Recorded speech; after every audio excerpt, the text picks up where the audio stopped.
Hi everybody! Welcome to Beginning Knitting. This is actually my third time shooting this video, so sorry.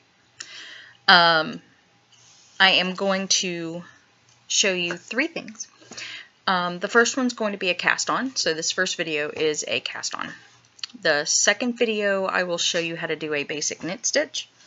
The third video is going to be about casting off. So I'm going to show you how to start, how to do the middle, and then how to end it. I'm going to use really big yarn. So here is my really big yarn. Most yarn is a lot thinner than this. It's more of, this size. This is a project I'm working on right now. And even this is chunky. It's just not super chunky like this one. I'm using super chunky so that you can see my stitches. You're welcome. I'm also using giant wooden knitting needles. Einar calls these vampire stakes. I call them multitasking tools. Just saying. Knitting needles can also be a weapon.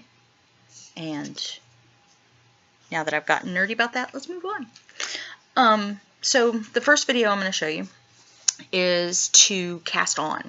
So I'm going to show you how to get started. So I take my thread, I tie a slip knot, tighten it up. The point here is that it can tighten up on the needle and loosen up. So if I get it too tight, I can loosen it up. So what you're going to do, this is actually called a short tail cast on.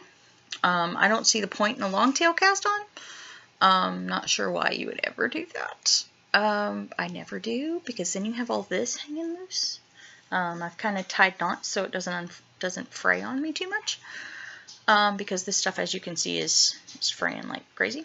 So I've tied knots on it. Also, this will show you this is the first video, the second video, and now the third video. Third time's a charm. So, anyway, you're going to put the needle through the loop with the tail on the left side. Keep in mind this video is backwards for you, I think. Yeah, I don't know. Anyway, the video goes on your left side, or the tail goes on your left side, so that it is looped around the needle like this. Then you take vampire stake number 2, medieval torture device number 2, and you are going to slide it. See if I can get the camera to work here. You are actually going to slide it inside the loop you just made, so that both knitting needles are right next to each other. So you see, both knitting needles are inside that loop. Now, what you're going to do from here is you're going to take, not the tail, but the rest of the yarn. You're going to loop it around the back knitting needle. Now, the way that I didn't want to use my laptop for this, but you're going to do it from the back forward. So, you're going to do it from the back forward. So, I'm actually doing this backwards. Humor me. Here we go. Let's try it this way. So, I'm going to do it backwards for you. Loop here. So, you're looping it from the back forward. And then you are going to pull through.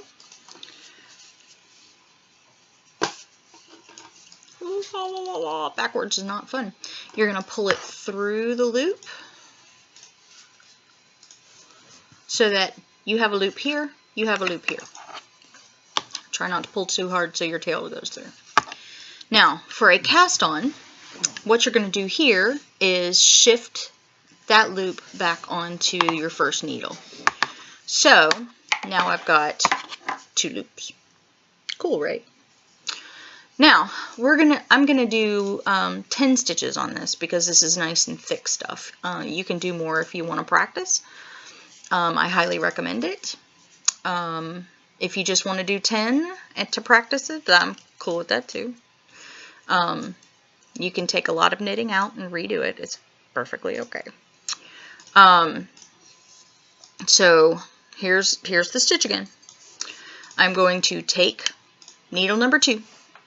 I'm going to slide it inside the loop to the back. To the back.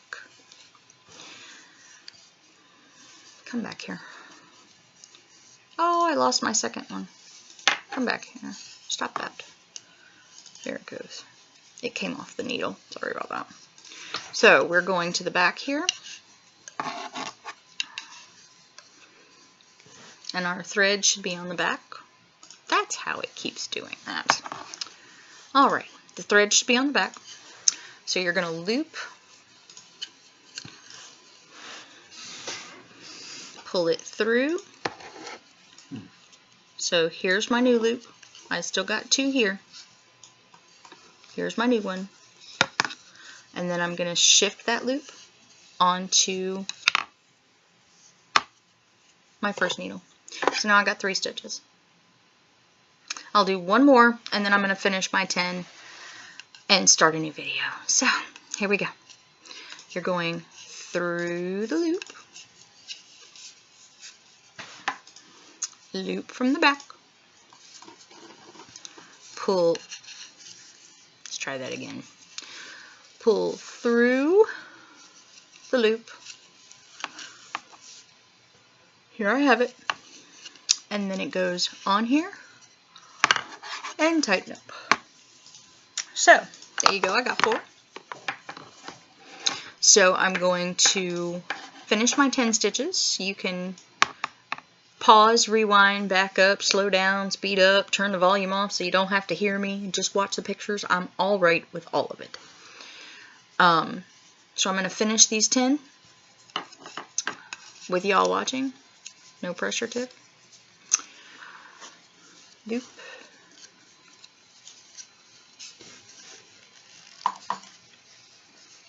It's quiet.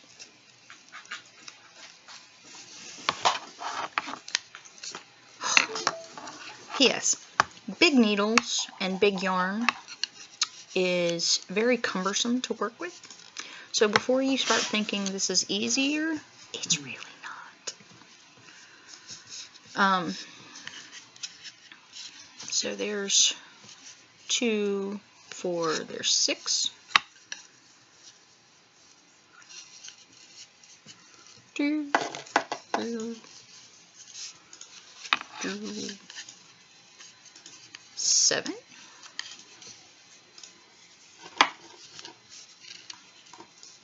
You actually do not have to, by the way, take your needle out. This is a trick I recently picked up and wondered why I never did it before.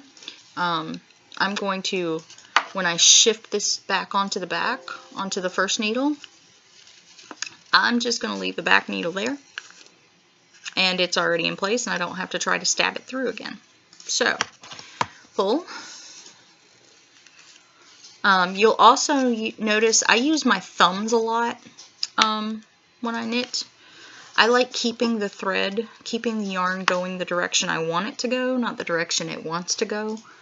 If you're using metal needles in particular, metal needles slide a lot easier than wooden needles. Wooden needles tend to grab a little more, but even this is sliding right off of it. So be aware of that as well. And now I've lost count of my stitches again. 2, 4, 6, that's 8. 8, so that's 9. So this should be 10. And I'm going to pull it out so I can check. 2, 4, 6, 8, 10. There we go. 10 stitches. And I am all casted on. And so I can stop this video. If you have any questions at this point, please feel free. Jot me, send me a note. Say, Tiff, I don't know what the heck you just said. And I've watched the video 20 times. And I'll be happy to help you out. So, there's that. See you in a minute.